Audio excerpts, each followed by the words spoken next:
Hello. Hey there. It is a Thursday night and I'm a little bit brain dead. Um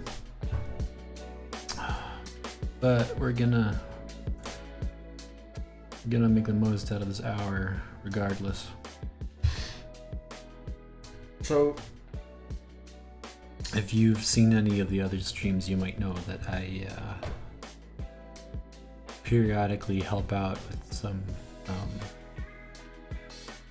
student-based game development stuff at my university, and in particular folks are trying to start up projects for the semester, and you know, people are in all sorts of different places in terms of what they know how to do, and so among other things, people had expressed interest in maybe doing a demo project. So this is not the actual tutorial for that. This is me coming up with the demo. So for example, let's see, here's a whole bunch of stuff that ideally, and this is not exhaustive, but basically, if you can wrap your head around most of the things in this list, you're going to be a very, like, this is not everything Unity, but it's a good shows proficiency. So I like this royalty-free music, but also it's making it harder to speak.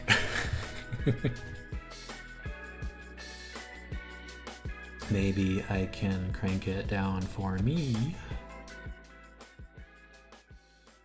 but crank it up for you?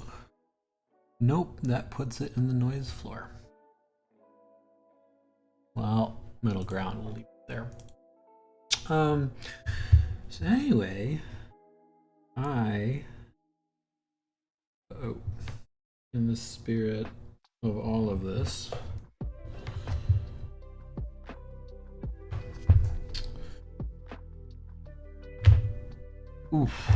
have my newfangled iPad out. Got it recently for classes. It's great for note-taking. Battery lasts forever.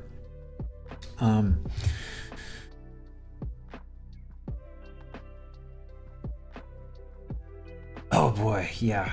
My brain is farting hard right now. So before I lose your attention completely, we're gonna be doing a demo project. Has been done a million times before for Unity. There's not a ton new that I can add. It's more just that this is a tutorial session for some in-person folks, and I figure it could be interesting to document the process of preparing for that. So basically, you know, a long time ago I had a teacher who used the heuristic that if something takes the teacher 1 hour to complete, for the students, it's gonna take 3 hours. So, you know, just a ×3 multiplier for time. So the meeting on Sunday, ostensibly, where we're gonna be doing some of this stuff. Oh no, just a moment. iPad is not capturing. Please.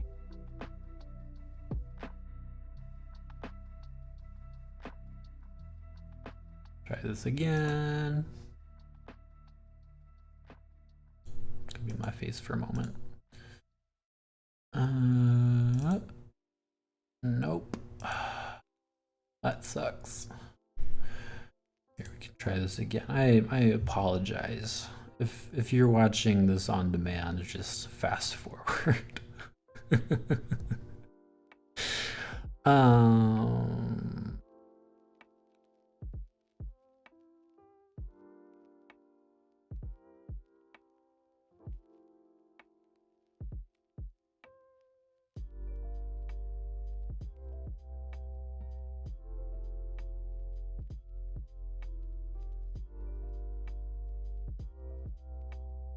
Yeah, this ain't working. Just a moment.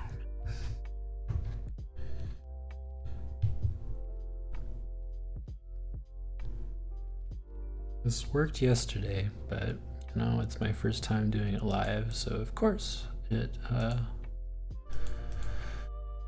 blows up. Did I just hang the program? Oh no. I almost did. Are we still live? We're still live.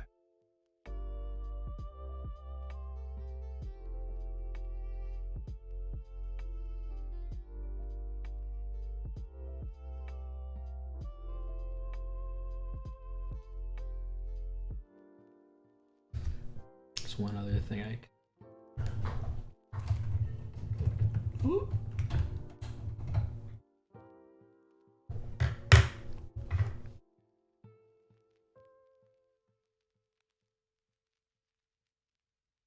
Nope. That ain't it either.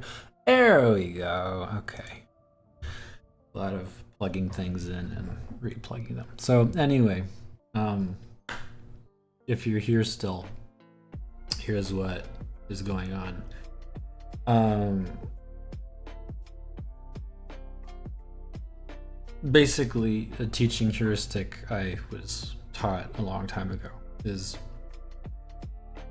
homework, test, problem set, tutorial. If it takes you 1 hour, it's going to take students 3 hours. That might be a little generous. It might be under generous, but point is it's a heuristic. And we're going to have a budget of 2 hours and a bit of time on Sunday to try to get through this demo, which means, you know, that's 120 minutes. Divided by 3, we really only have 40 minutes, give or take, to make this work. So what I'm concepting right now, we can take as long as we want, but we're gonna have to be able to pull it off. This is a Unity project that should take roughly 45 minutes to get up and running, and that is a little bit of a tall order. Effectively, we're gonna have to scope really carefully, which is something I have trouble with.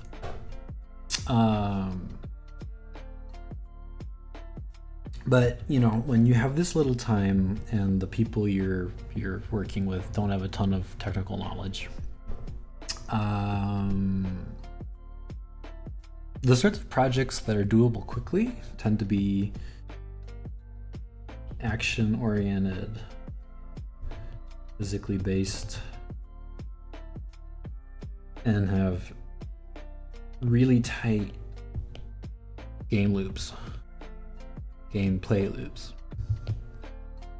Just to say something like Asteroids or Angry Birds.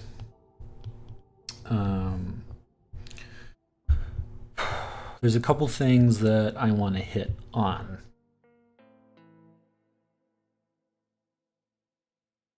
So the first one is sort of getting people to wrap their heads around the context of, in Unity, the format of, like, well, yeah, engine hierarchy, let's say.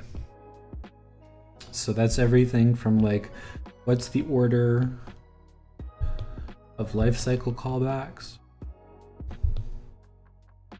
Ooh, I can't spell. So that's things like on awake and on start.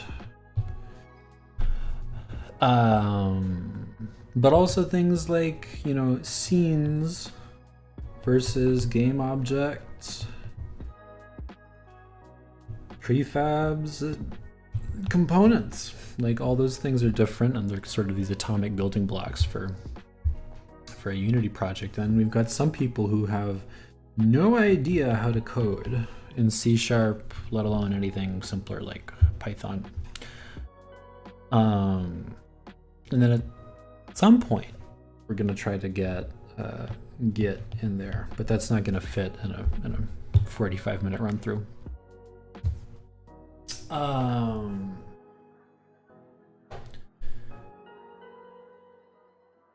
so, and then eventually, slightly more advanced, you want to cover scriptable objects. So those are sort of like game objects, but detached from the life cycle in a sense, and used more for managing certain kinds of state or data-oriented patterns.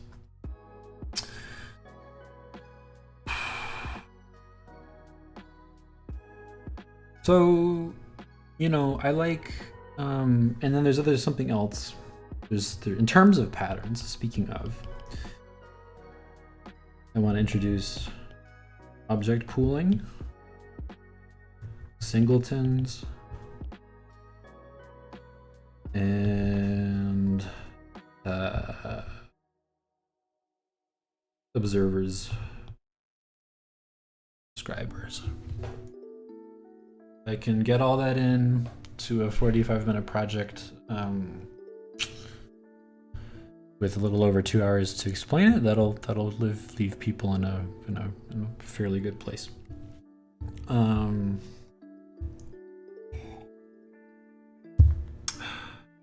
So obviously, we're doing an action sort of game.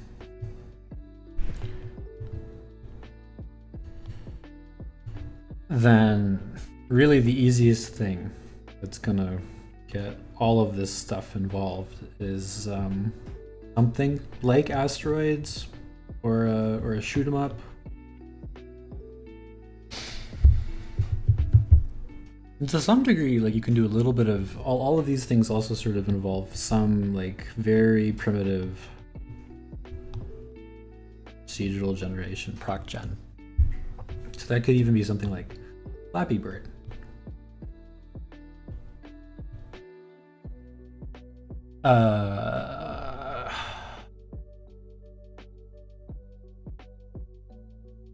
But in terms of keeping everything simple, and what's also nice about projects like this is that because they're simple to implement, you can get the implementation out of the way early and then jump into polishing and juicing stuff up, so particle effects and those sorts of things.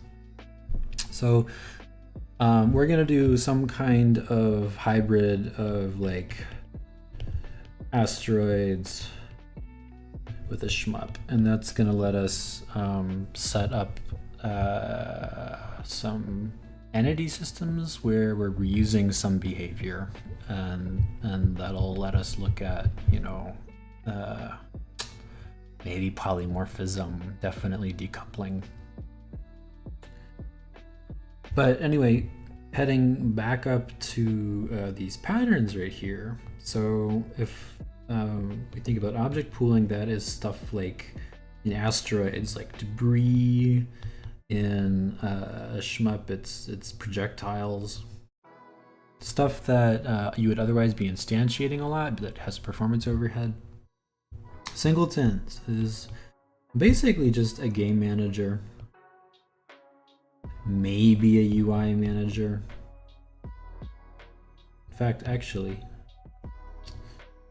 and then the observer subscriber pattern, that is definitely for like UI management. So right there, we check off a whole lot of boxes, and then along the way we'll get some basic data structures in. So at this point, this is a small enough scope project in terms of functionality that I'm actually just going to outline it here, and then we're going to try to gather some assets, and then before the end of the stream, we're going to put it all together, and hopefully within under an hour, have something very simple that looks sort of good. Okay. And it may be overkill, but we do want to touch on the input system for Unity, the new one, just because that is a mess to get your head around. It's so dense. It's simple once it clicks, but it's just a lot, especially if you're not used to event-driven programming.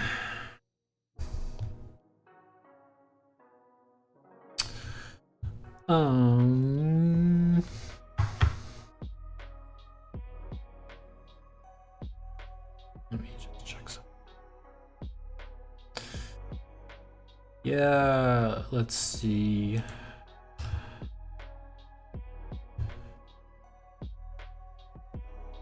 The other thing that in an action game you get to handle is a little bit with like rigid bodies and colliders. It's important. But also some vector math, basic vector math and manipulation. Things like firing bullets in a certain direction and whatnot. And the group I'm working with, they're going to be doing their project primarily in 2D. So we may use some 3D assets, but apologies for the car horn. But to keep things simple and have things like the camera manager be easy, things will just be either top down or side scrolling. And an open question is, should we do URP, the newer render pipeline? I think no, just because lately I've had bad experiences with it targeting WebAssembly. So if this ends up on itch, which it might, itch.io, then we don't want that. We want it to work. Then the last open question, which is for later, would be something like audio hooks. There's a one-way street behind my apartment, and when one person blocks it, it's just everyone gets mad. So that comes back to the observer pattern. So if you have like an audio manager that can listen for game events and then emit sounds. So if we wanted, we could use something like fmod, but that's overkill for a project like this. So let's see.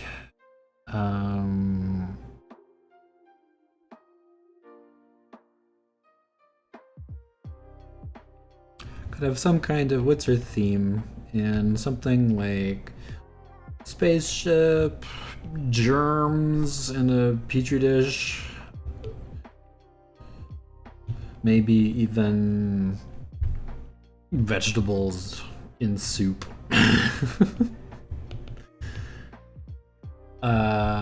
Or we can just keep it really abstract.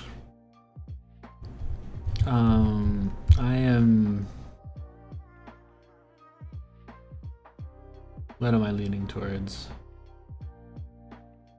Well, we can start with some shape language. So we're gonna have a player. We're gonna have some debris, which is dangerous, and we will have, I guess, enemies, and then some will be ranged. If we have time, we'll have some be like self-destruct. Ooh, can I not spell? Those, like, they run right up to you and explode. And then also projectiles.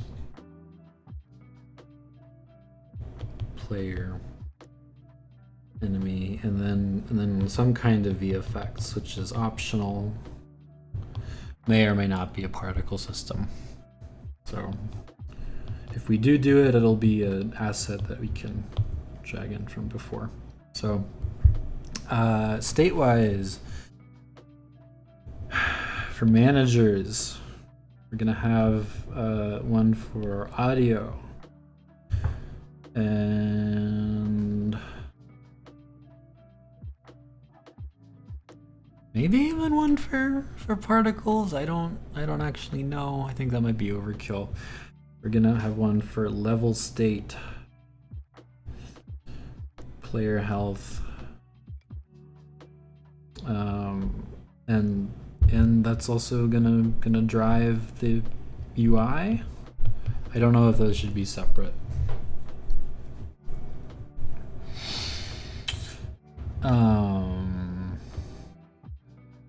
One of the questions that comes up is like, who owns player health? The manager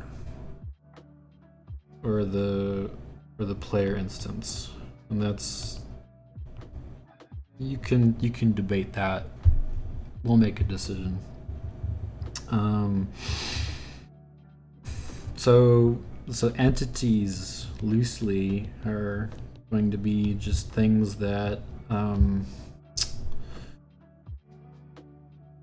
here we're going to lay out all the possible things that can happen to something in the game that's like a thing, like alive. So we want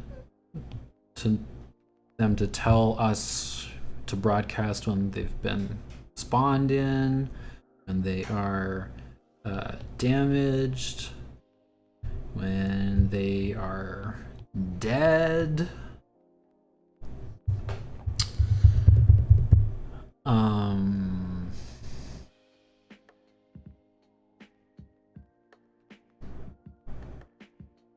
Yeah, those are the like those are the important ones.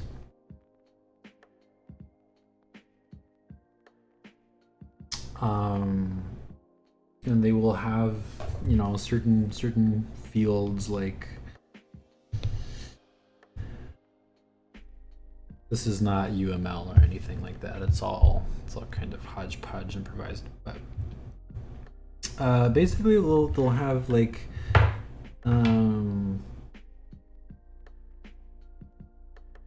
we know they'll all have rigid bodies, some kind of collider, and those will be like dependencies that managers can hook into, like state, well, AI, entity AI can hook into if they need it.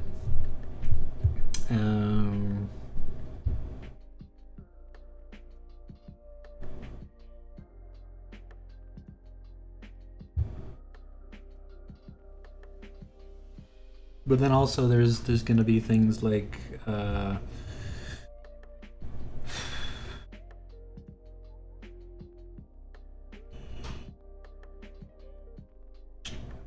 have some Boolean stuff, some like true false values. So like, is something static? Is it alive? More importantly, is it killable? And then health.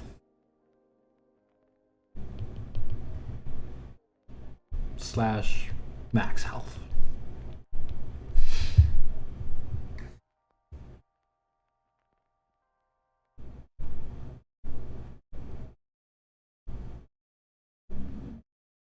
And then one other thing, this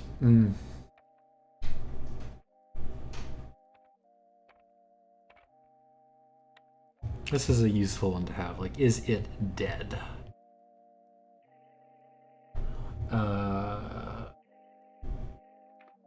So obviously, like, these two are dependent on that, and is static is just going to this one is maybe.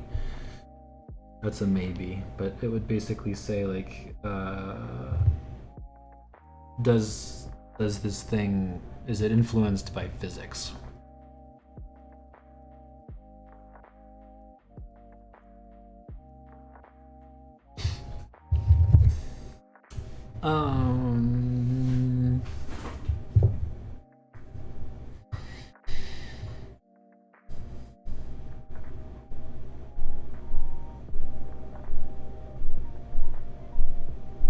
Yeah, and then from there, you can have it's like entity AI. So that's things like the player controller. If you think of an entity as it's almost like a puppet. You can do stuff to it because these are exposed dependencies right here, these fields. Player controller, you know, lets you interface with the input system, and things like ranged attacks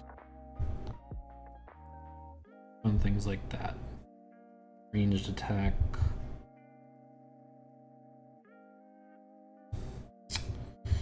Call it drone logic attack. drone logic, and it'll be something real simple, like avoiding other drones, but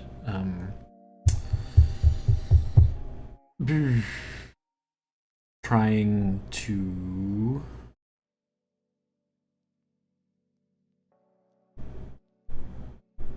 literally have two directives. We seek the player and avoid other drones. Maybe we can do something with voids. I don't know enough about that to do it in a short time span though. So then a list of entities would be, so I guess you call these prefabs now. Prefabs that we want to make. So we'll have some kind of asteroid, some kind of drone, some kind of player, and then two projectiles. You know, one for one, and maybe some coin, maybe some pickups, like coins and hearts. That's a pretty simple way to do stuff.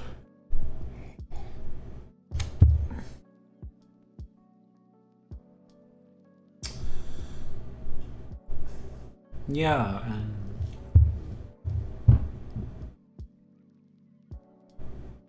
then in terms of UI, so there's stuff that we're tracking. We want to show player hearts, player health. We want to show score. And as player health decreases, we may want to have some screen space effects with that. So like, and this is optional, but you know, when your health gets low, everything gets gray or red.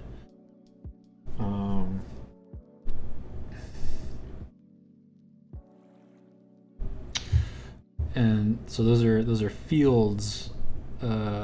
That's information, but then also there are some UX flows, and that's going to be things like main menu, game start, and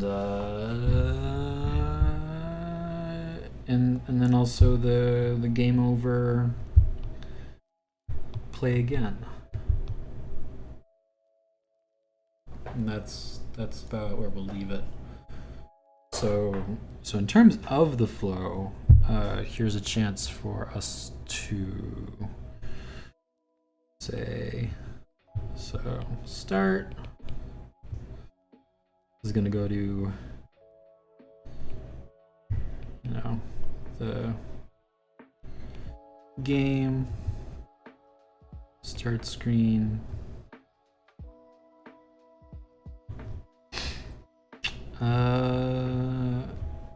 Game over. It's going to show you your score. Play again. You know, we can just do a button for that. A do-over button, and then it loops. And we have like a very tiny, it's almost like a state machine for the level flow. Okay.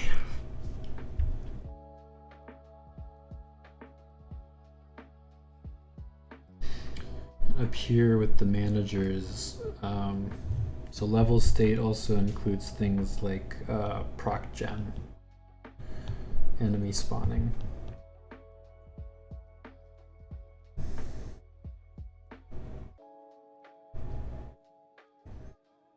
So along those lines, it'd be fun to do art, but I also don't know if I have time. I don't really have time. So we're half an hour into the stream right now. I want to keep it to a little over an hour. At this point, if you're 45 minutes, so we have like another hour to go, maybe.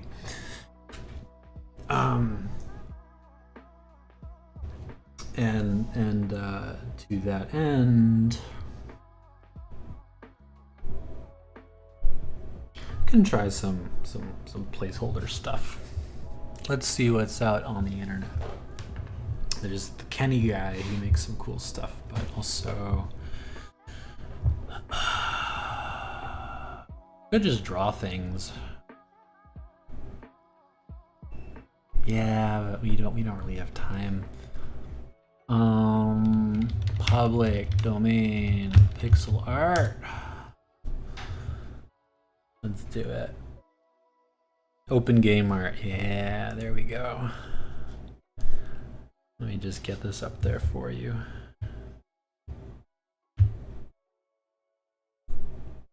Did I do that right? Yeah, okay. Beautiful. Oh, this looks a lot like a site called Spriter's Resource, which was a fun... That was a fun thing back in the day. Oh, yep, see, there's the Kenny art right there. Let's browse. 2D art.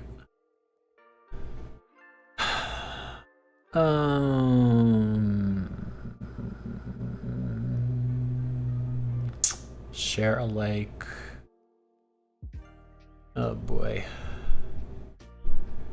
What do we got for this one? Probably a lot less. Oh, nope, that's decent. Okay, yeah, CC not. That's public domain. Okay, so we are going to take a look. Oh, this is so cute. Could be a guy in space shooting stuff. That'd be just people floating in space. All right, space shooter. Yeah, that's decent. I kind of want like pixels though.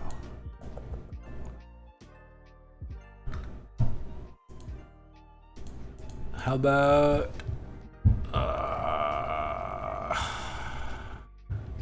say boop.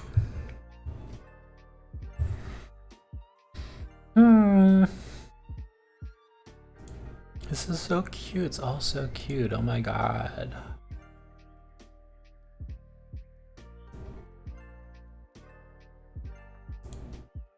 Seriously, just do like the...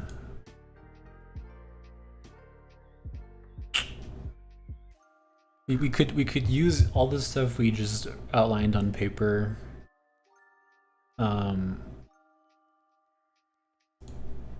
Could be applied to something vaguely dungeon-like. It would just be kind of like Binding of Isaac or something. In a very basic way. I like that idea. Yeah. Let's try...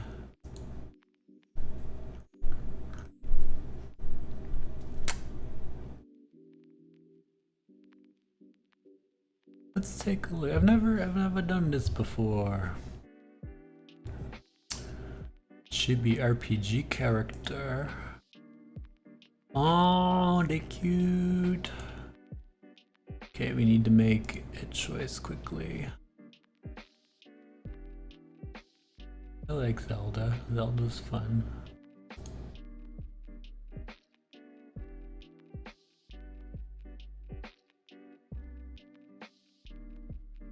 They have, let's see, cave tile set. Let's do it! Check it out and bookmark it so you remember who this is. Ooh.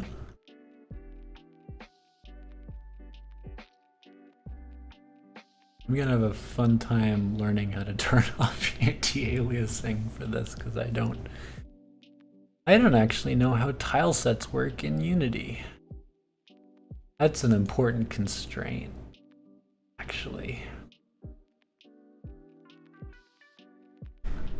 Oh, that's adorable. Also animated. I don't think I have time for animated. You know what? Screw it. We are just going to do textured cubes, firing stuff. We can do an art pass later. That can be a separate, fun little side distraction.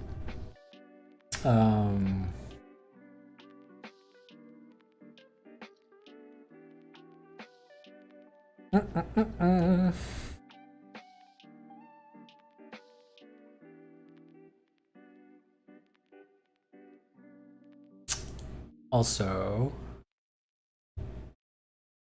I'm gonna be right back. Enjoy the music.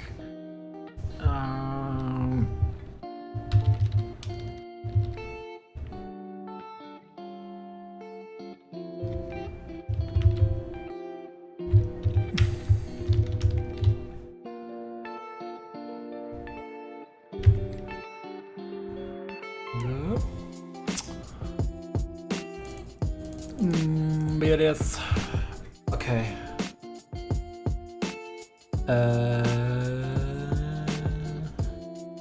Thank you. See you in a sec.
Hello again.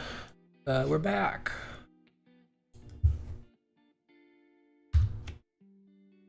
Hide that for a moment.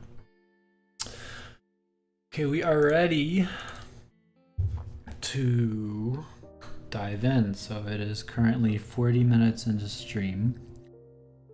Can I do math? 85. At the hour 20 mark. Yeah, we have till about the hour 20, hour 30 mark to get this done. And I don't think we will get it done, but hopefully we're gonna fly. So,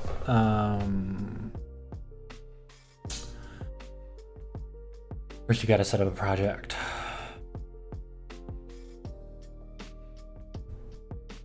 And if we're lucky, Unity will let us do that quickly. It is raining outside and it sounds nice. So,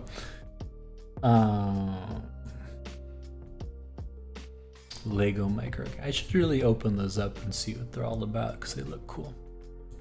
So we're actually, let's do this. There is the LTS version, but I've been using this one lately and it is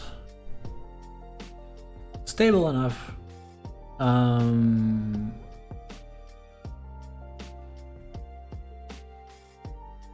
We could do it in 2D, but since we're going to be using mesh primitives as the characters, I'm actually going to leave it as a 3D project, and we will just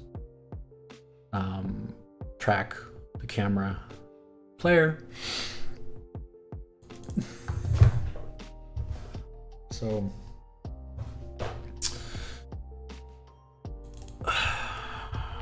Unity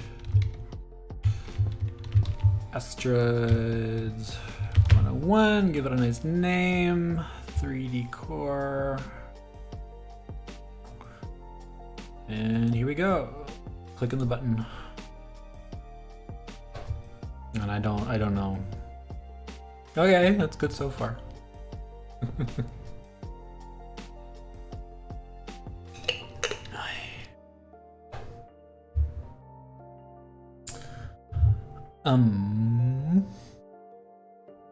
This is a pretty fast computer, but my laptop is not nearly this fast, but this is a nice little mini PC from Main Gear. Well, this is getting going.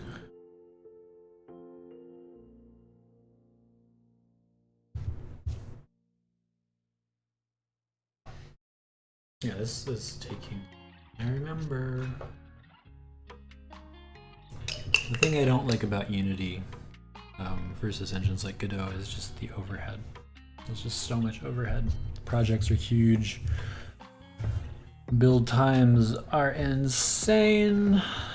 And loading everything is just so slow. But, you know, we're only a minute into setting up the project. This is pretty good. All right. Empty project. Completely blank slate, except for all of these packages right here, many of which we won't need. So first step is input system. We want to make sure that is enabled. So we got to go to Unity registry. Oh boy, engineering. What is that? Yeah, sure. Good stuff. Addressables, that's a fun time. What we are looking for is input system.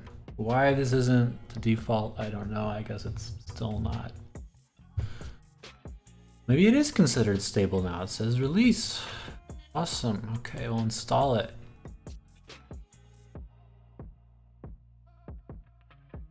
Is anything we're missing? I don't think so. I know, we're good. Unity UI, it's like the new thing they're trying to use to replace what they've currently got. That's right, we have to restart the project to switch over to the input system, which is weird. The next thing we're gonna do is double check that our ADE is working properly. I would set up version control with Git, but since there's only 45 minutes on the clock, I'm not gonna do that today. So for me, it's 10 o'clock local time. We're gonna have this done by 10:45 p.m. WebGL publisher. So many weird things I don't understand. All right, I'm just trying to think. That's it for packages, but we now need to double check that everything is set up properly so that Visual Studio will work right, because that doesn't happen out of the box all the time. Yeah, Visual Studio 2019. Just click regenerate project. Okay, and then for build settings, we're going to be targeting a web build. So let's actually change that now. I'm going to add the sample scene. Development build for now, just so we can get errors reported if they're there. Switch that platform. A few other things we want to do. It's good to set your platform up before you add assets, because otherwise it takes so much time to import. Player settings. This is where you like customize stuff about how your project runs. You can update this. My little single member LLC, it's called DOS. We're not, oh, too many S's. Okay. If you want this to work, you need to disable compression. That's always important. GitHub doesn't like that. Itch doesn't like that. They use their own compression. Unity's is screwy. If you want this to apply, you have to do save project, or it's not gonna stick around. Other settings, linear color space is, I don't completely understand it, but basically it's just the color gamut is wider, so the picture looks better. You should be using linear always. Gamma is like really low end hardware. Let's see, color space and current settings. Right. Yeah, you can only use WebGL2, but that's fine because people are going to be modern browsers. Let's turn on batching. I like batching. It is graphics. I still don't understand graphics. Dynamic batching, it's like draw calls, and like when the Unity is smart enough to know when like the same material or the same mesh is getting drawn over and over again, it can actually batch them together and do it in one pass instead of lots of duplicate times. Light map encoding, we're not going to be using light map, so this doesn't really matter. Virtual texturing, I don't think we want that. There is input handling, that's what we just changed. Keep loaded shaders alive, maybe. Stripping engine code. Can do low, that's fine. All right, and then the engine code stripping kind of screws with the fact that we set things to be a debug build, but that's okay.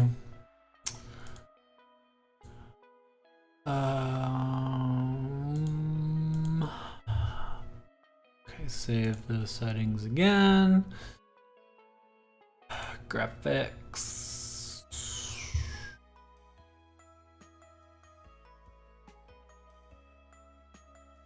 It's fine. Input manager, we're not using that. Input system. This is important. Do this. Make settings for your input package. All good. Memory. Oh, we don't need that. We do maybe want, yeah, we want. We're not gonna use that, but it's always good to click that because sometimes you look for packages and it's not there, and that's kind of a mess. Physics. Player. Quality. Can we do deferred rendering in WebGL? I don't know. Scene template. Do we have text? We need to, if TextMist Pro is not imported, we need to. Yeah, let's do that. That lets us make nice looking GUI stuff.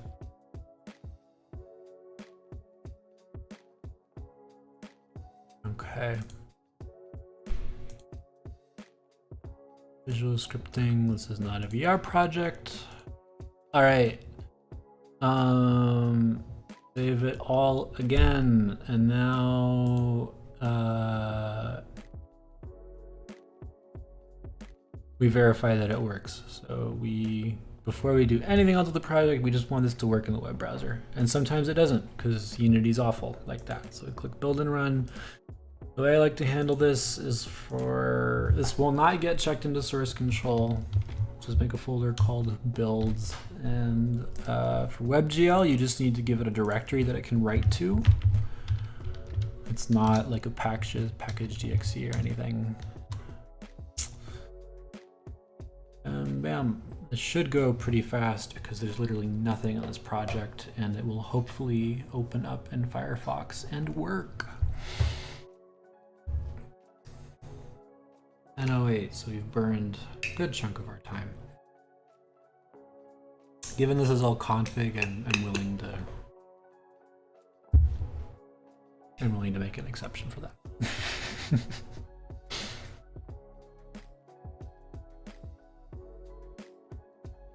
Here we go.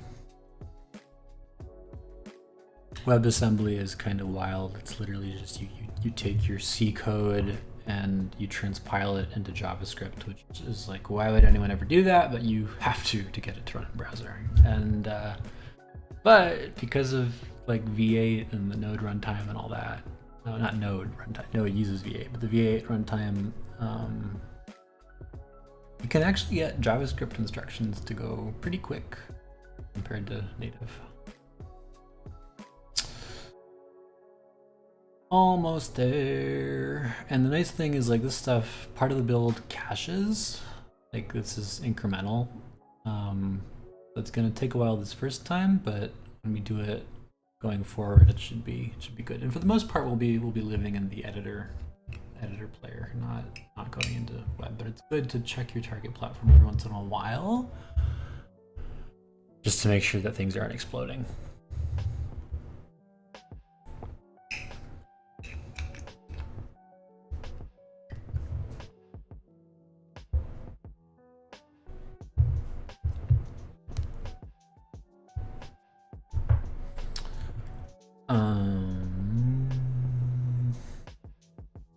Yeah, thank you for bearing with me. Part of this is because we have that development build tick.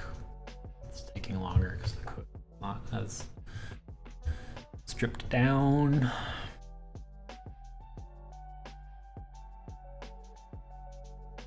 Just some nice royalty-free music, just the way I like it.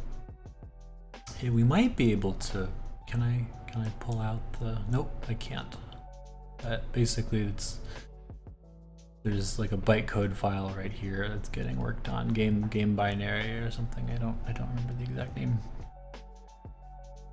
But there's a tool called mscripten, which is used for turning C code into JavaScript.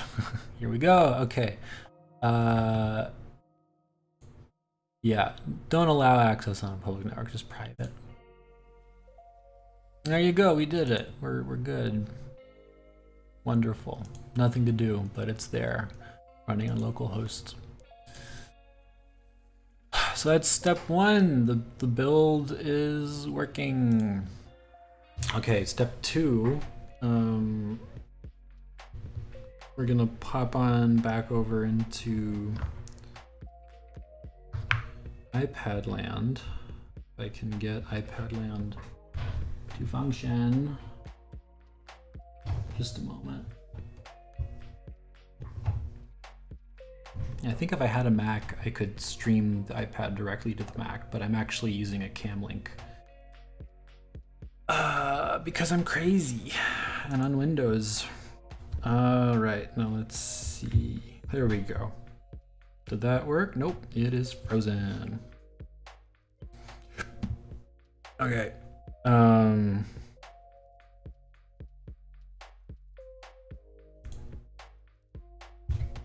we're back. There we go. Okay, so first things first.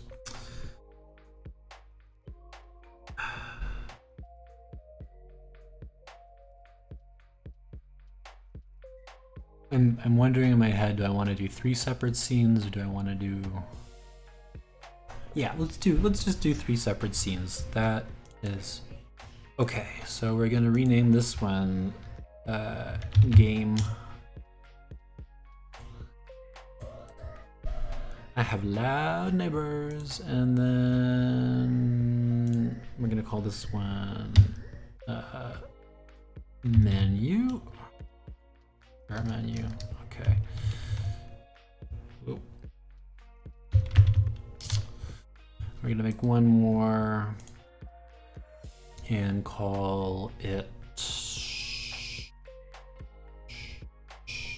retry menu.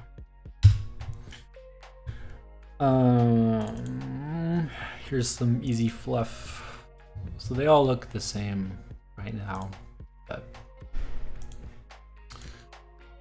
we need to make something called a canvas renderer.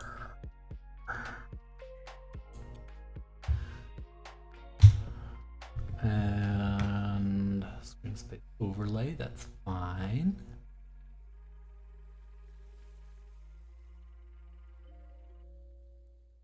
Constant size. Let's scale with the screen, matching the width.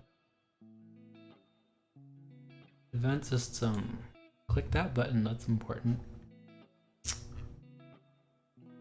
Here is our canvas. All right, default input actions, where are those living? Over here. So this is what we're gonna get to this in a moment. Fine for now.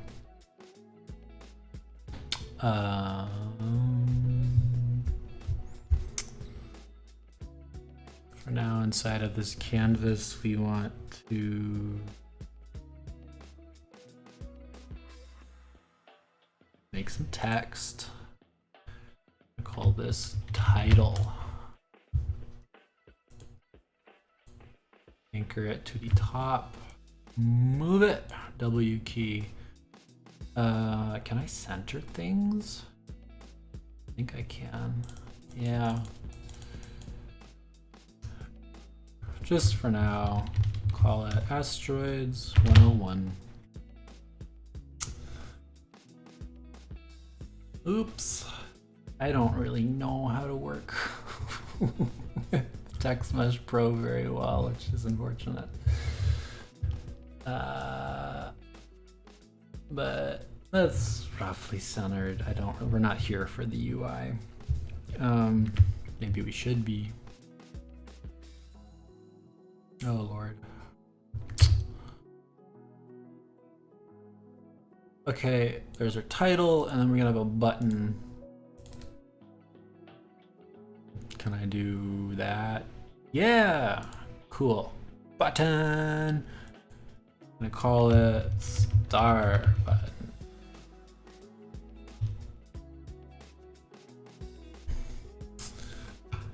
Okay. I'm not showing you the right view right now. Sorry. There you go. And this on click is important, but for now,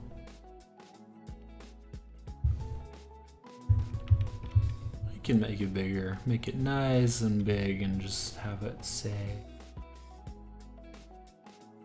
Ooh, where can I define its content? Weird. Ah, it's contained. All this start. How about play? Perfect. It should be clickable. I think. Nice. You know what? I'm gonna change this alignment. Make them both center aligned, but drag this one off center.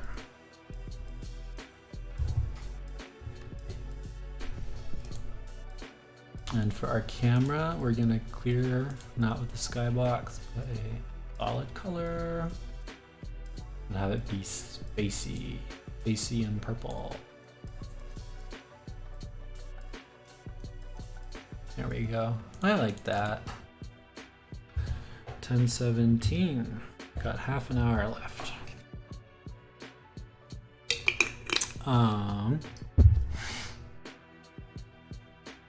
Head on back over to the scenes folder. And I'm actually going to go to retry. I'm gonna do something called an additive open. Just plop in everything from the start menu.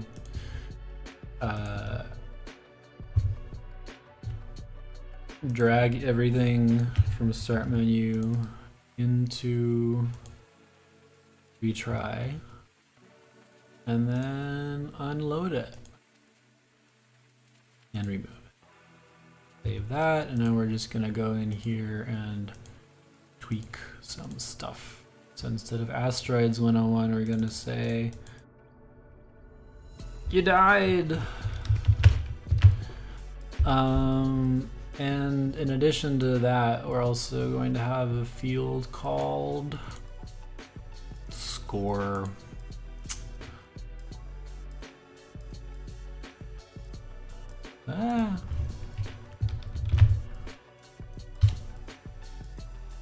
And let's see. This is gonna need some kind of behavior on it. We'll get there. Don't adjust the font size.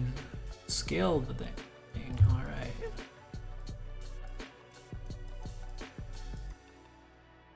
There's like terrible line spacing. This is very consistent.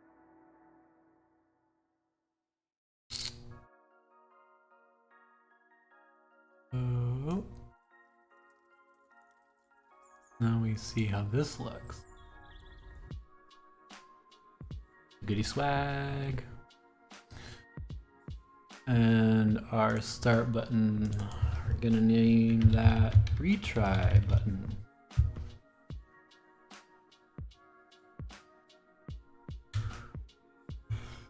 And the child text, just call it retry.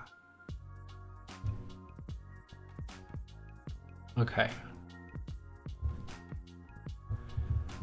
Now we get to write our first scripts. So the way that I like to do that is first make a folder called settings and stick your input system settings in there. This is also where we're gonna make our input map in a moment. Make another folder and call it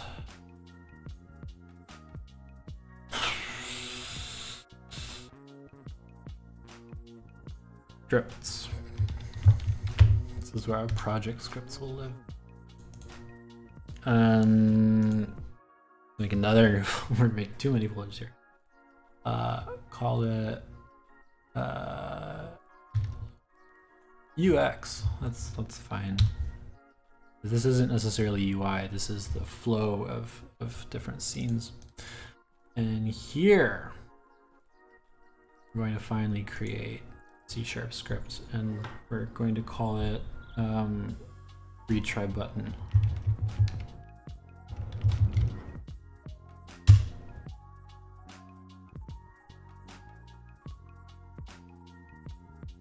And before we do anything else, just go over here and, well, anyway, the stuff we were inside a retry button. Actually, we're gonna, you know what, rename this. I'm gonna call it button functions. We gotta make them all static. Okay, let's open this boy. Welcome to Visual Studio.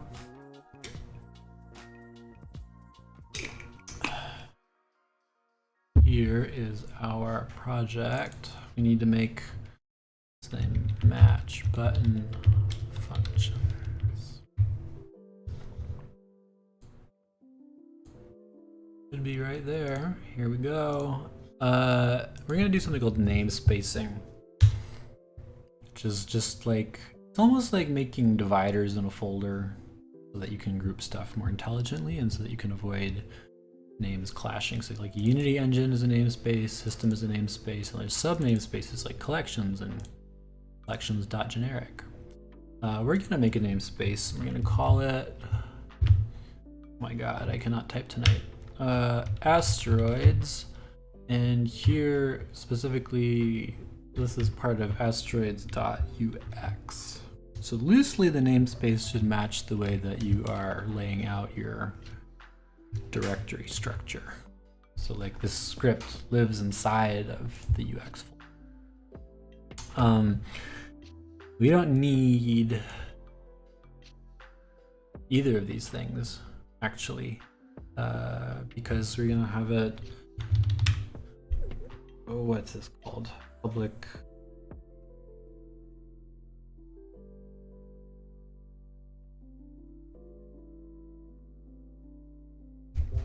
static. Static just means doesn't matter if this is instantiated or not. Well, you know what? Because we're attaching this.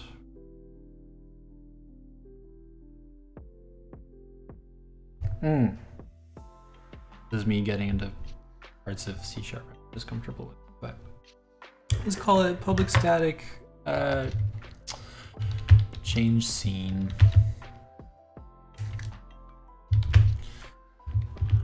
And we need to have a parameter here called scene name. And also we forgot our return type. You can tell I haven't coded in a week or two. All we're gonna do here, this is just a wrapper around a very, like a one-line Unity function that we're gonna be able to call from that Unity event back over in the editor for the button. Okay, Unity dot scene, what is it? Unity engine dot, aha, right, there we go. Stick that up there. So specific functionality in Unity lives inside of subname spaces, of which scene management is one. So we're going to say load scene. Thank God for autocomplete. How about scene dot, nope, I don't remember how to do this. Scene manager, that's what we want. There is the singleton. Load scene. Load scene asynchronously, that's how we should do things. But that's going to be hard to explain. So instead, we're just going to do load scene, and we're just literally going to load the scene name that's passed in. Scene mode dot, oh yeah, that's fine. It's gonna be additive by itself. Okay, so in both these cases now we have our little thing, and this is fairly self-explanatory. We're gonna click the button, we're gonna change the scene. So we gotta map that behavior now. So we go here, retry button, scroll down here, and when we click it, go to button functions and pick string name. No. Oh, that's interesting. Yeah, Unity events are weird, man. Okay, yeah, get rid of this static right here. Get rid of that. Open this up again. Oh, darn. Damn. Runtime only. Do we need to make it a, okay. Silly me, I thought we could get around to having to attach this as a component by using a static method, but okay, go to add component, take our button functions and put them right here. Now, head over here, go to, not this one in assets, go to scene. And we need to find, what are we looking at? We're looking at button. There we go. Now we have access to it. Change scene. Go. And we can write the scene. We want the game scene. Like that. Copy these values. Save this. And open up the start menu, because these are both gonna just do the same thing. They both take you to the game view. So, you know, maybe don't copy all of that. We do need to add button functions again, and then on click we have to target our self start button, and then we go down here. Button functions, change scene, go to game. There you go. And now we can validate this behavior. Click the button. Bam! That worked. Okay, and go to retry. Bam! That also worked. So now I've got 15 minutes left and all we have is a UX flow.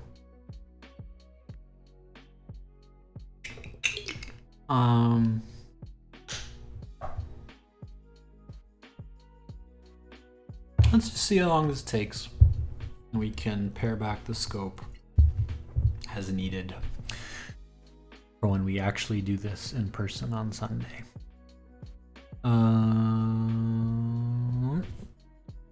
Now we've got our basic scene flow, all good stuff.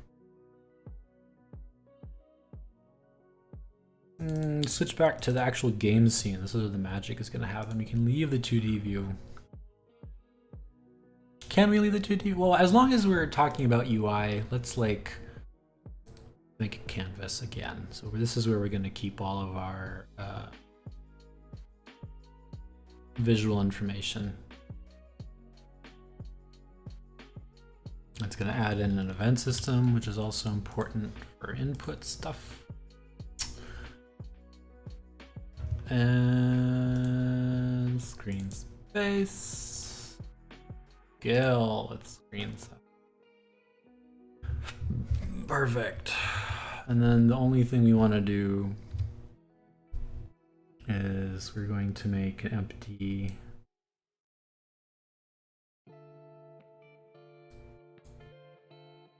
I'm going to call it health. We're just going to implement this later. Health, and then also another empty for score, and at some point we will fill those in. It's just going to be a placeholder for now. So leaving the 2D view, let's go look at our camera. Let's actually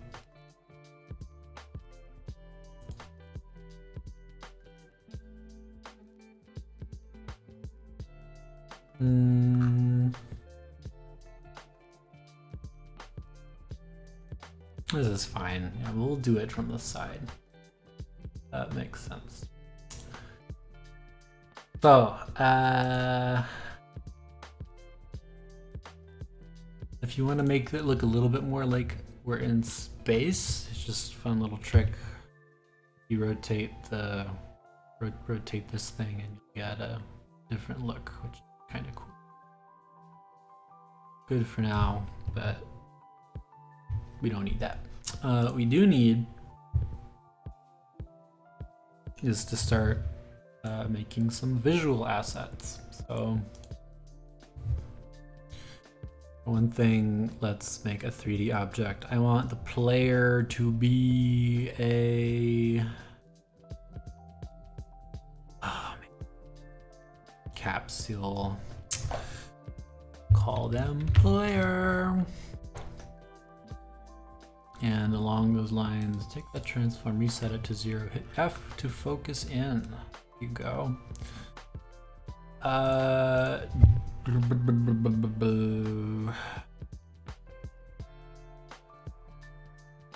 Settings. So we're gonna make a folder called prefabs, and this is where prefabs are like all the different little finished final pieces of your game live. things like enemies and players and pickups. And head on into that prefab folder and click and drag. Boom. Now we can make the player as many times as we want, but if we like edit one of them, take this scale right here, I can apply that change to everyone, but that's a stupid change. We don't want that. We only want one player. We could have two players, but that's a different conversation. So first thing we want to do is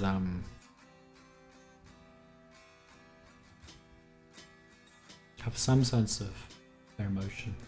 This is a 2D game, so for the physics system, we're gonna keep stuff 2D. We're actually gonna switch to orthographic mode just because when we can present it in 3D, but for editing, orthographic is a little bit easier.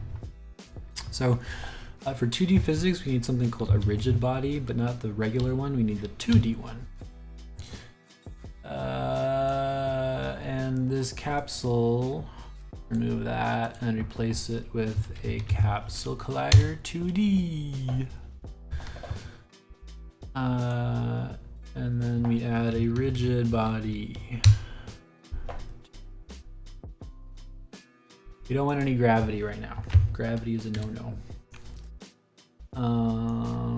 We can do auto mass. That's fun. Calculates based on volume.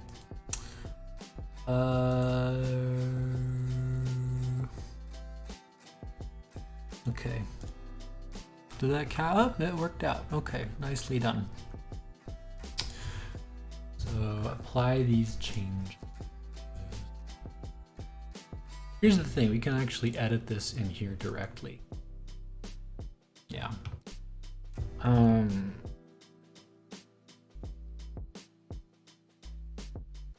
If we run the game, because gravity is turned off, still nothing's gonna happen. That's okay. What we want is to just be able to kind of steer. If you know asteroids, you have the little triangle thing and it steers, does stuff like that. First thing is, since we're using the new input system, there's something called player input. Player input or player input manager, I don't know.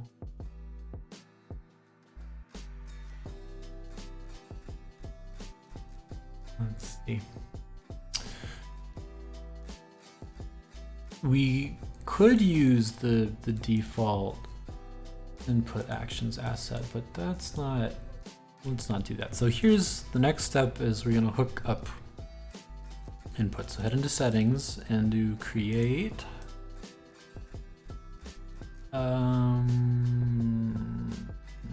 Man, so much stuff. Input actions, and we're gonna call it player controls.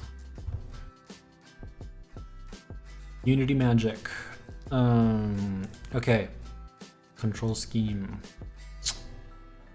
We're gonna call this desktop for like mouse and keyboard. And we will require just a keyboard, actually. Keyboard is required. Do we need a mouse? I can assume that a mouse is required. Yeah, okay. You can have, well, this is for later, but if we wanted, we could also make a control scheme for game pads like Xbox controllers, which would require just a gamepad. All control schemes lets you edit everything at once, but yeah, let's keep it there. Save your asset. Does not, you can enable auto saving, but leave that turned off. So action map would be, we're gonna have two separate ones. There's gonna be one for the player movement, and there's gonna be one for UI interactions. So make one for player, one for UI. Unity for UI needs a couple things. So one of them is point, like positioning the mouse. One of them is click. One of them is What's it called?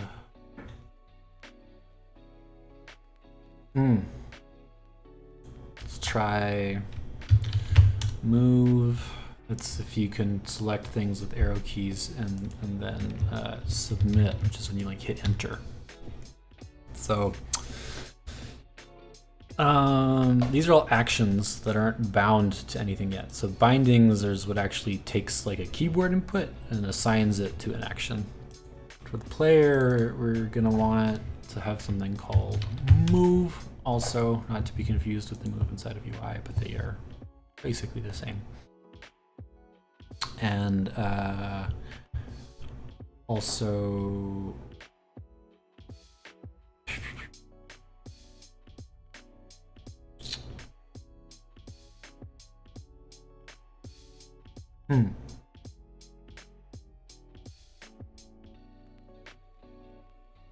thinking, how do I want to do this?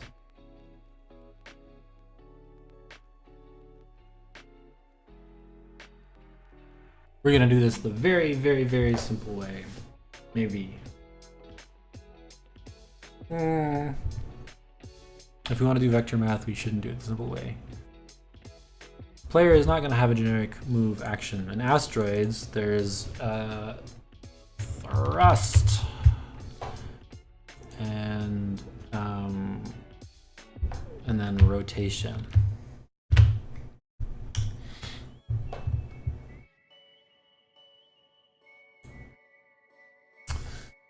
And then also, because you can push, pull, and then tilt, so the spaceship flies. And then the final thing is we need to be able to fire projectiles.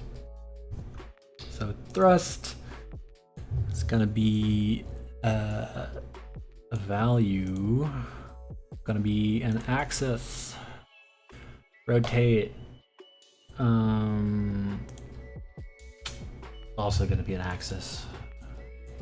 That just means it can vary from like -1 to 1. Firing is a button, and for all these things, I don't actually quite know what the initial state check is. The input system is screwy. There's like 3 different callbacks per action, and you have to filter them. It's all crap, but and I'm gonna say that for firing,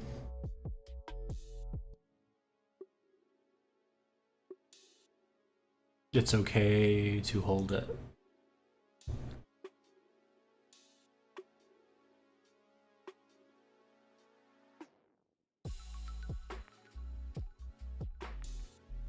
How do you do that? How do you check if it's not right? I don't want it to be pressed. I want it to be as if I don't release it.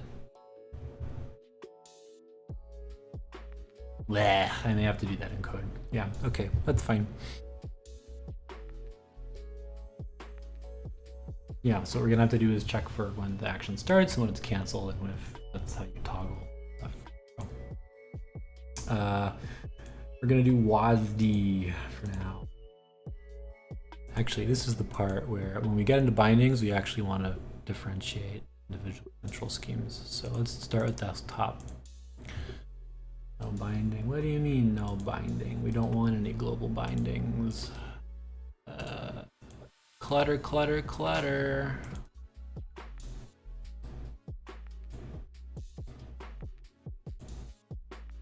Player.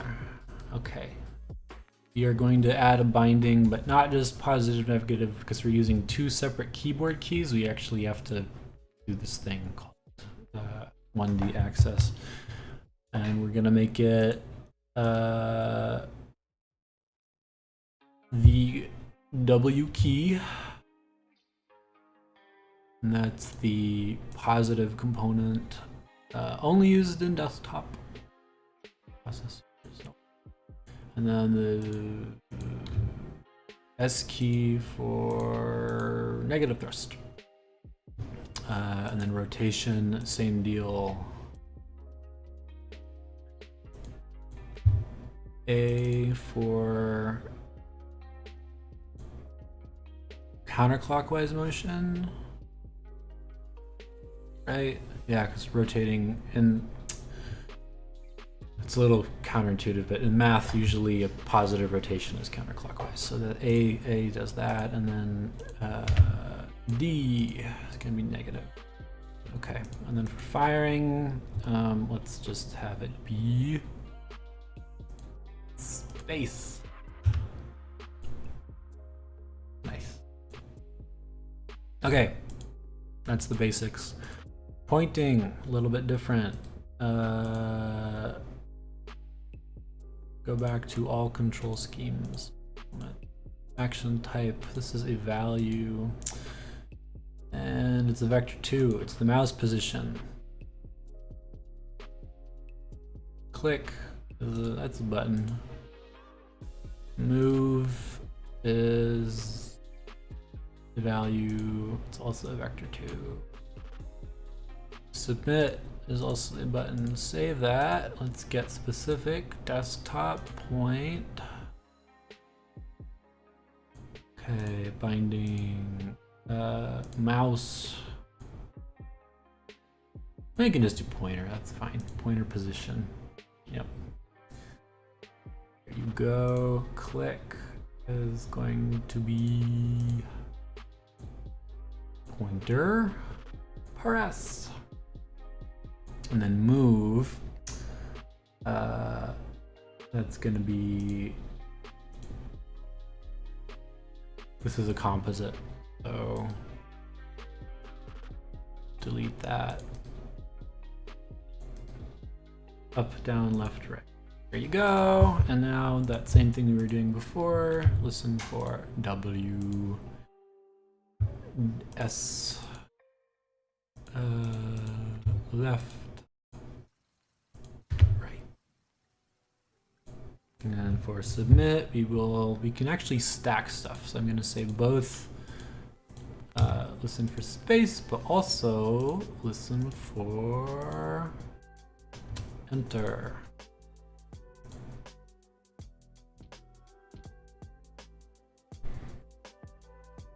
Should be good. And just to show you, because it's easy, we're at 10:45.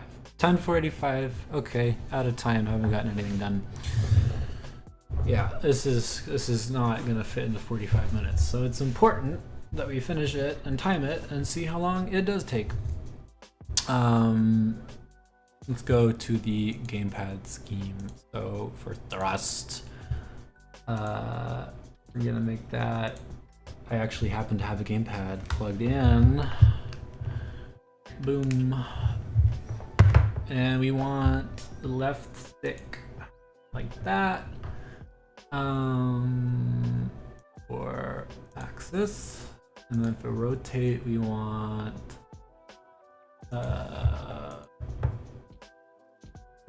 the left stick again, but going in the X direction. And then for firing,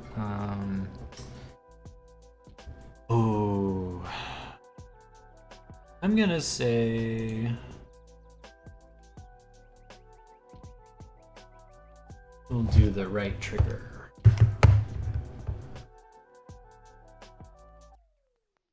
Go. Okay, save that. Much simpler than the other one, right?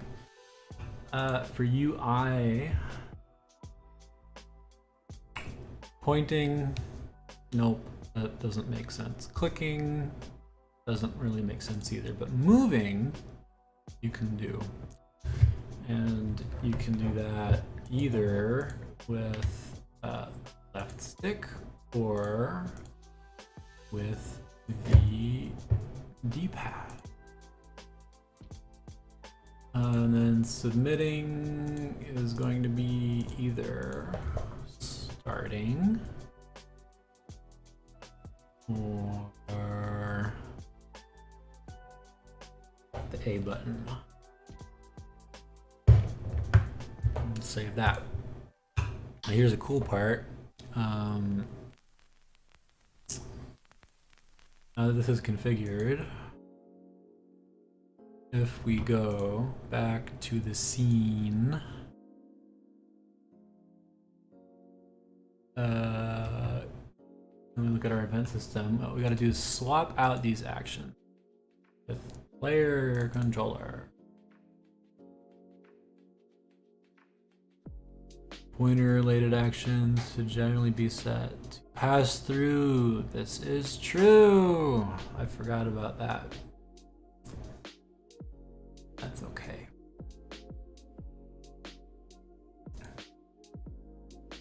You can fix it very quickly. So events get consumed.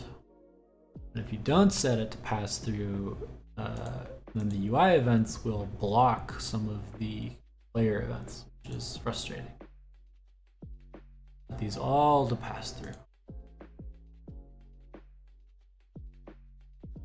Every single one.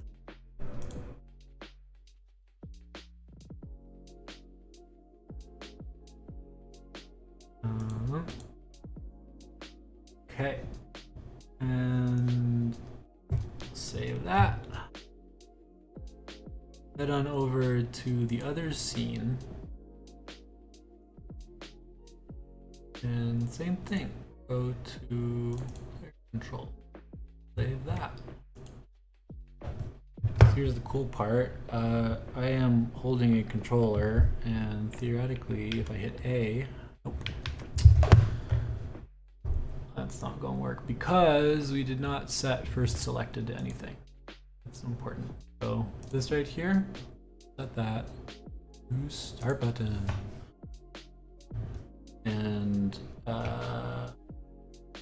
then just I'm duplicating a lot of work, which is not great, but I'm not totally aware of how to not do that.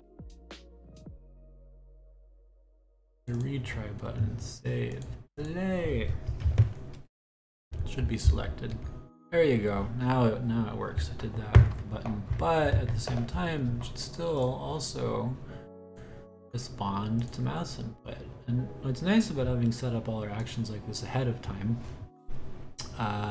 is that on the code side, we don't have to worry at all about if input is coming to us from a gamepad or a mouse or a keyboard. It just all looks the same because the bindings abstract away how the input actually gets to us. All right, so the next step is we're gonna write something called a player controller. Not the player state, just the player controller.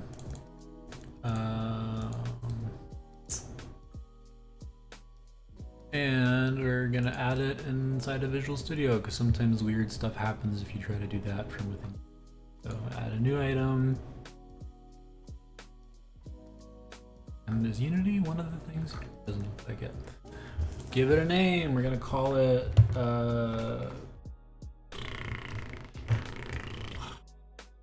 Spaceship Controller.cf.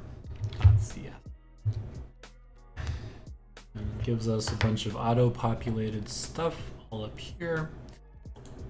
Most of it we don't need, so I'll get rid of all of it except for generic collections, and then add using Unity and using Unity Engine. We might not even need that Unity part.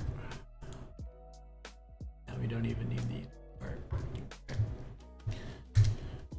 All right, so the spaceship controller doesn't know very much about game state. It just moves the player around. 1 second. Asteroids. Properly namespace everything. We'll namespace it inside player.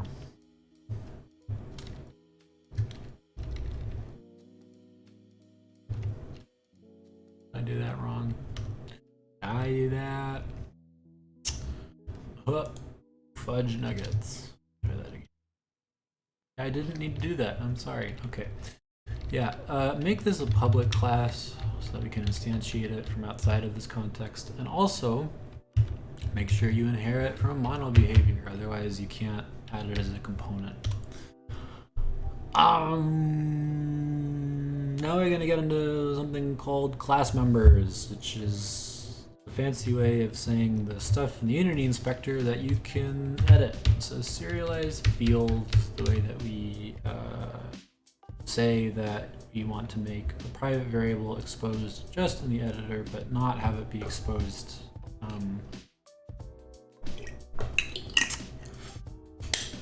to the at runtime, I guess. And so here we're gonna have a boolean called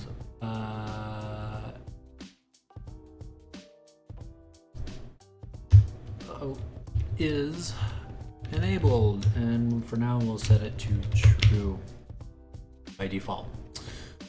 Now we're gonna make something called a property / property access property, yeah, and this is how you will publicly expose stuff. Might seem a little funky. This is going to look redundant. It's because Unity can't serialize properties, so you have to have a class member and then wrap it in a property. But this is, if you know getters and setters in Java, this is kind of what this is. So do public is enabled. I always forget the type declaration. Here we're gonna do get. Use a lambda function to return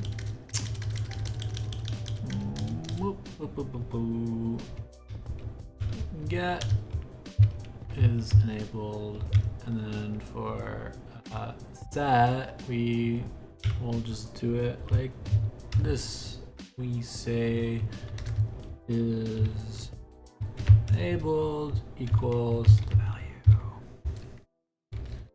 and that is a very quick and dirty getter setter. A couple other things. Not all class members need to be serialized. We don't want everything that's a class member to be user touchable, including what we're going to call to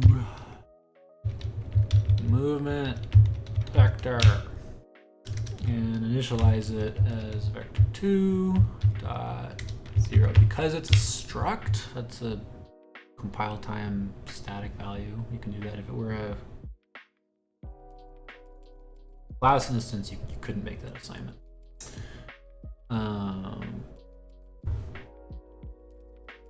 Interesting. Now, a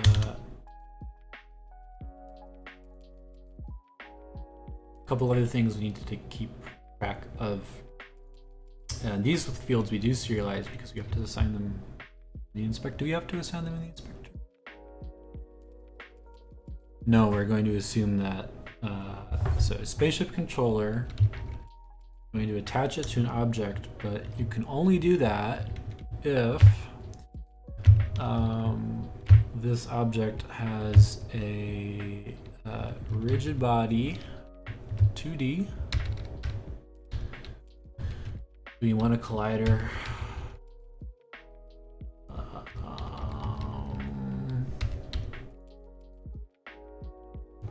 Yeah, yeah, this is good. So what this says is this modern behavior is dependent on the game object it is attached to having a physics component. And the reason we need that is helps guard against some errors. That we can say now is we have a rigid body 2D.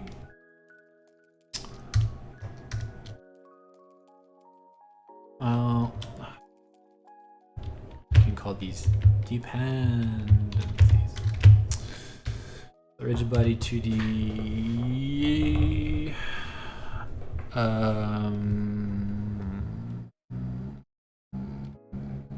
Sorry, my brain's farting. Rigid body. For now, leave it like that. We will want to have a collider.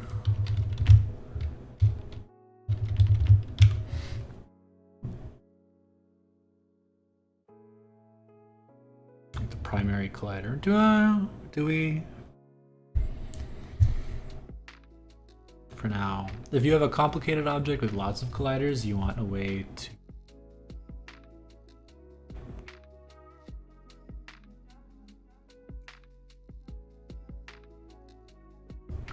Here we go. Okay. This is anticipating that we may have multiple colliders at a point. Well, your collider's right there.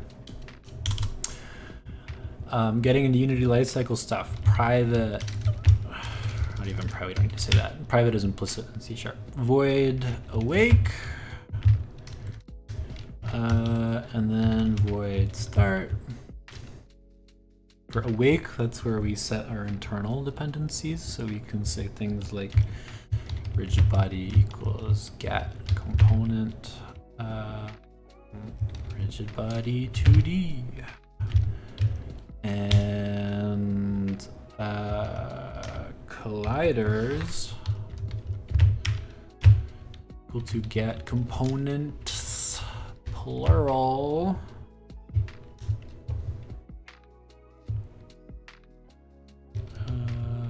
collider 2D. And look at that, I already have a type mismatch. Thank you, IDE. Okay.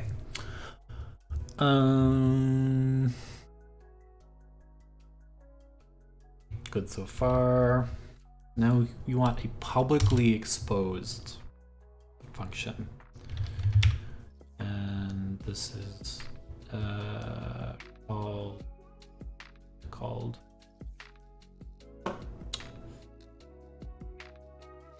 okay, we're gonna call it do thrust. And now we need a new namespace reference using Unity engine dot input system. Input system contains a class called input action, and I call that, which has a struct called context. Public void. And this is where we set our movement vector. And we set that to context dot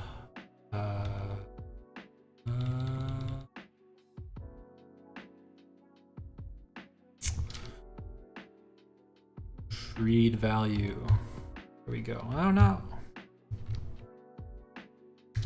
Sorry, dot read value, and we need to read out the vector to.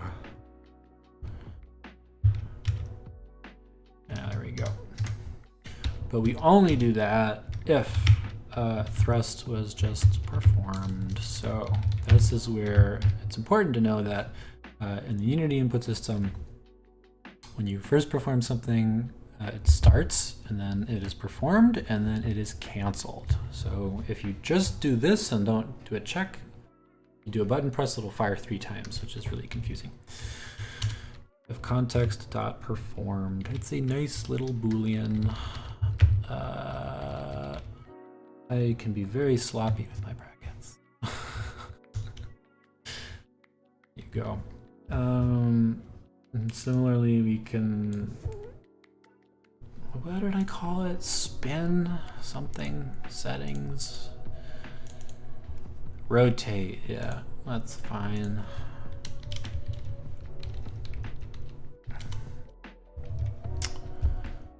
This is mapping out our do rotate input action callback contexts.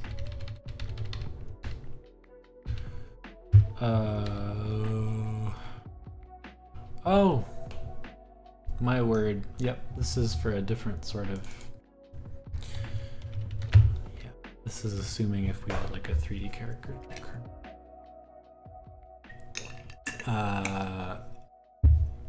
Okay.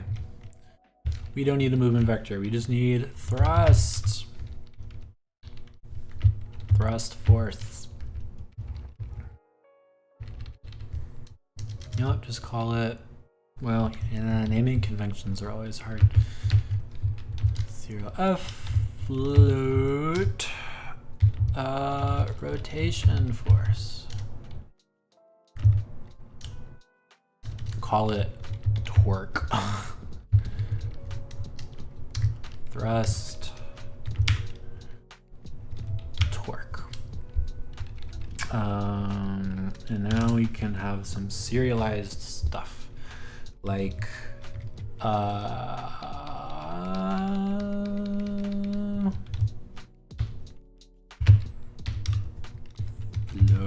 what is it we call it? Angular acceleration.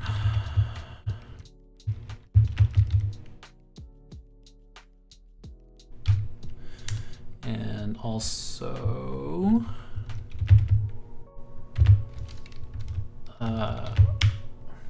float, just regular acceleration. And then along those lines, we also need to have maximum. We want a maximum speed.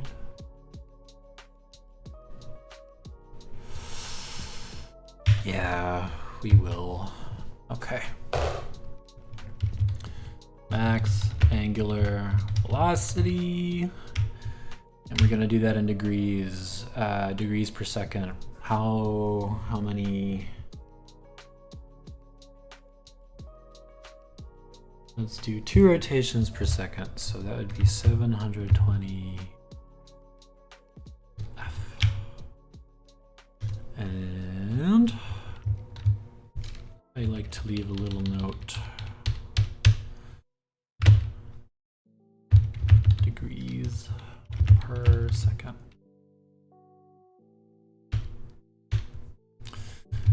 And similarly, we need to have a maximum rectangular velocity. So float max. And we want to go no faster than in game space, let's say 5 meters per second.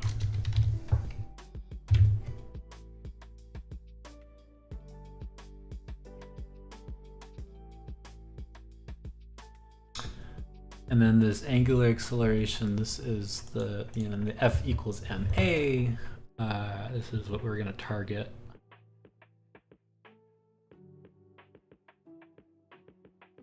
Let's see. Usually, this might be overkill. Let's say 10 F. This is meters per second squared, and this is degrees per second squared.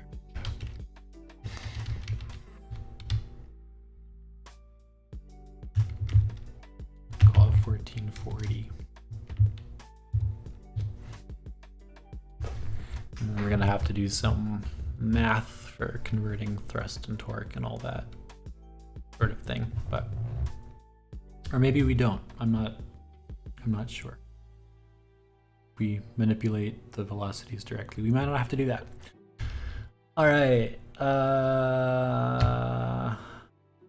Do thrust.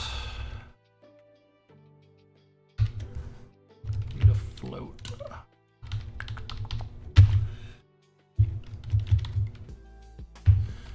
And here we say, fuck is it called? Torque. Again, just a float. That's what an axis is. And then we have to fire. This is a little bit more complicated. We're gonna look at, so if context is starting, we do one thing, and then otherwise we say else if context dot canceled. That's important. Do 2 separate things, and now we're going to have a Boolean called is firing, and that's initially set to false. So when the button gets pushed initially, we want to start firing. So that's going to be true. Otherwise, is firing equals false. You could do this with a ternary operator, but then you'd be missing out on the third state because it's started, performed, canceled. So there we go. And now we've got some input stuff. I think we should be good.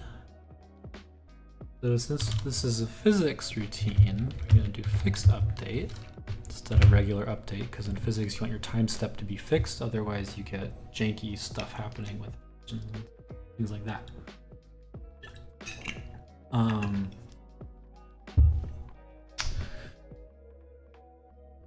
Okay, so first thing is we want to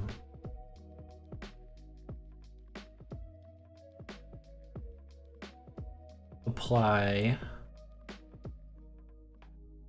So there's ways with varying degrees of realism to do this. We're just going to manipulate velocities directly for now. So what we'll do is thrust. So here's the thing, we needed two checks. So we can only apply thrust and torque if velocities are not already at their maximum. And we're not going to clamp them so that we can maintain reactivity to like getting hit by a bullet or something. But so we say if rigid body dot velocity dot magnitude. I guess we could do square magnitude. I don't know. Performance considerations. That's fine. Is less than max velocity. Then what we can do is rigid body dot velocity.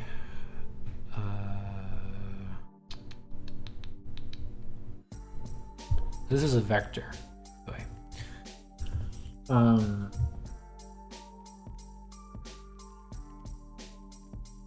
So what we're gonna do is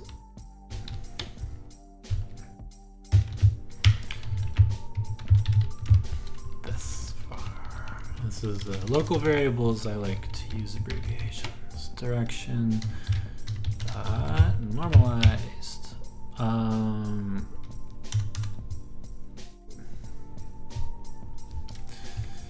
Okay, we'll call it contribution. You know what? If I'm making contribution a whole word, direction should be a whole word. Direction equals thrust. This is percent from 0 to 1 times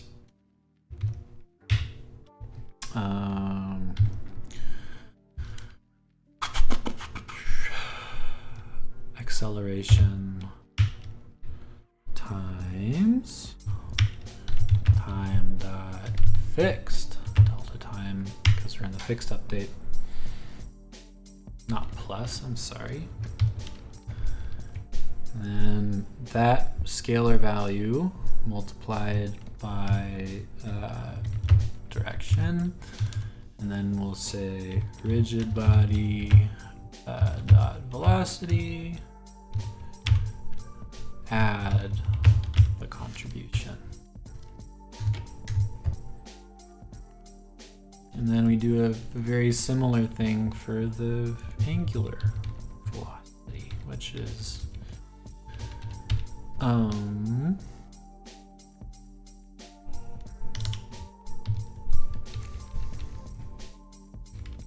rigid body dot, we literally just swap out a lot of the names dot. Oh, is this just a float? Cool.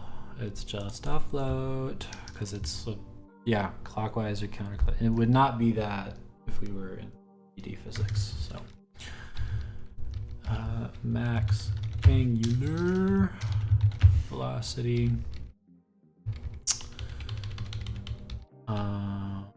direction, we don't even need that. Whoa, sorry. Too many weird keys. Contribution equals torque. It's not really torque, but angular acceleration. Yeah, all right, cool. Okay.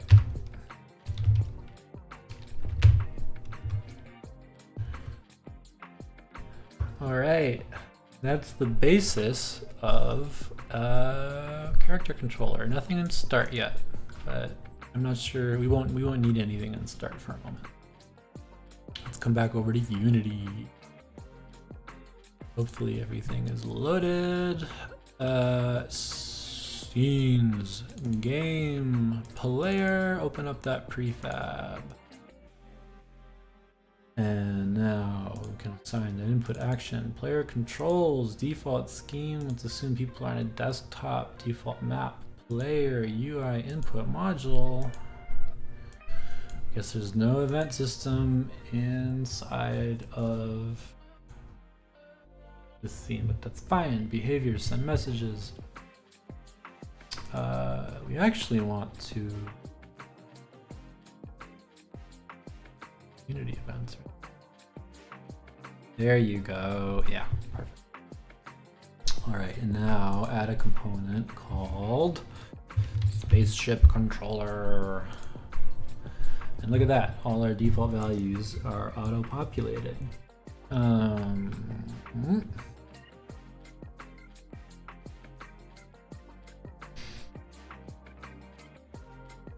Okay, the next part is we have to hook up those input functions. So go to events and we say for player, if thrust happens, you go to here and you say do thrust, and then if rotate happens, you say do rotate, and then if fire happens, you say nope, not that one. Do fire. Fire is yeah. So right.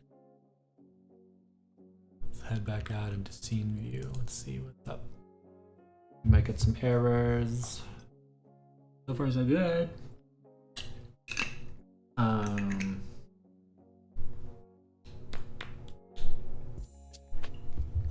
Let's try it out. That works.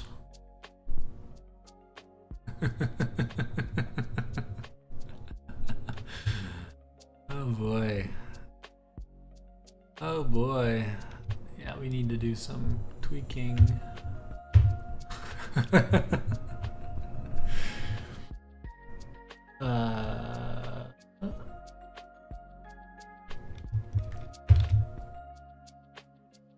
Is it in degrees? It might not be. I don't know. If it's in radians, then I've done this completely wrong, but that's okay. Is it speeding up again? Weird. All right, now the fun part is we can see if it works with the controller. Yes, it does. We can inspect what's going on. So if we go to the rigid body, information, angular velocity.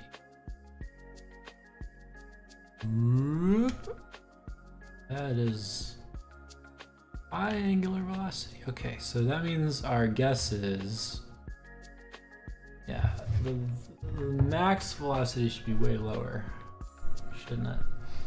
Let's make it 360.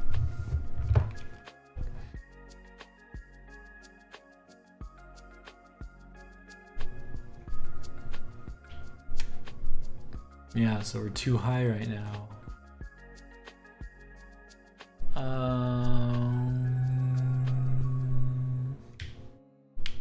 One thing I want to be able to happen. Aha! Okay. bug, first bug. It's an implementation bug, not a technical bug. But look down here. Magnitude, that's fine. But angular velocity, that can be negative. So mathf dot absolute value. That's important. If mathf, and the other thing is if we're spinning really fast in the wrong direction, I do want an opposite contribution to be able to contribute